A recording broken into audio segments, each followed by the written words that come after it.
Yan. Yan, good morning. Yan, papalit tayo ngayon ng bagong stove burner head yung tawag nila rito. Nabili ko lang to sa Shopee. Yan, 145 pesos isa. Ililagay ko na lang yung link dyan sa comment section para pabili rin kayo kung gusto nyo palitan.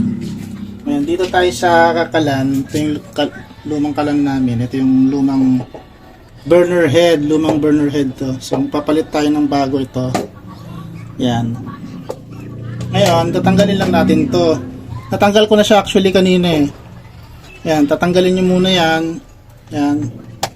So, yan, magkasukat naman sila. Magkasukat sila. Yan, magkasukat pa. So papalitan na natin to. Luma na kasi yun, no? Kalawang na, o yan, marupok na, basag na, oh. Kita nyo? Basag na siya. So malakas na yung ano dyan, malakas na yung buhos ng gas. Sayang ang gas. Mahal pa naman ang gas ngayon, mga ewan ko, bahala na kayo kung gusto niyo tawag doon. Mga kagas. Ito yung bagong burner head. Yan, papalitan natin doon.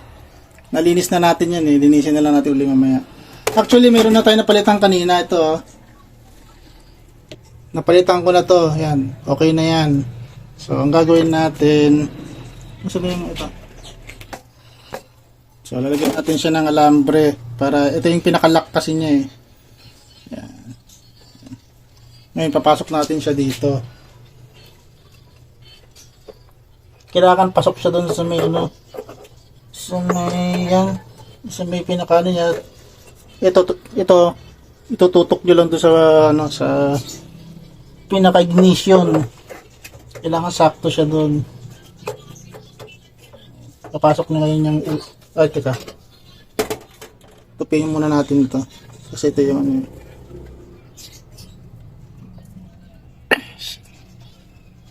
Ingat na kayo. Kumbaga bago... Bakit pa tayo bibili ng bago ngayon? Kasi sobrang mahal na mga bilihin ngayon. Kailangan maging... Madiskarte tayo. Kung pwede pa naman gamitin, bakit hindi, di ba?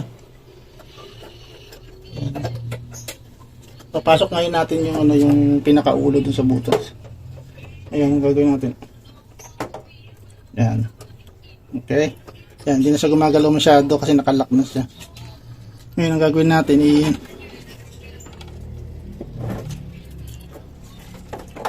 natin siya. Ilalak natin dito yung alambre para mag-lock.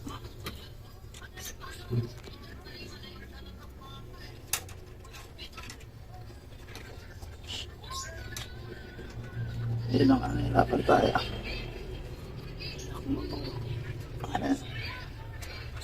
Nakalock siya mabuti pero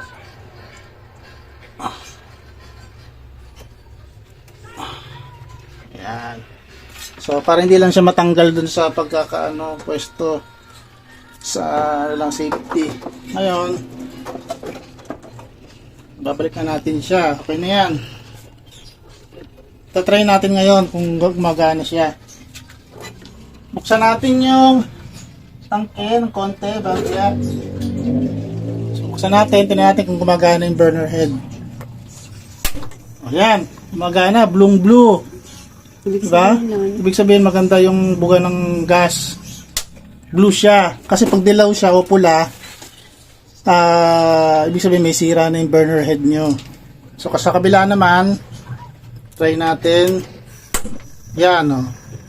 Blue rin siya. Ang ganda. Ang buga ng apoy. So makakatipid tayo sa gas ngayon. Kasi ang gas ngayon napakamahal na. So maging ano tayo, maging madiskarte tayo, maging practical. Susundihan natin parehas. Yan. Yan, parehas maganda ang apoy, oh. Blue. Bagong-bago siya. Di, parang bagong ano ulit. Bagong-bago ulit yung kalan natin. Diba? Oh, ang ganda. Hindi natin kailangan bumili ng bago kagad kung pwede pa namang ayusin o gawa ng paraan. From this? From dito, Kalawang. so bago na ngayon. after this. Ay, ganda. Okay? Yun lang pala Ayun yung lang po, kailangan mga kagas. Yun lang po sa araw na ito. Sana may natutunan kayo. Kung maabot kayo sa puntong ito, please like and share na lang po. Maraming salamat.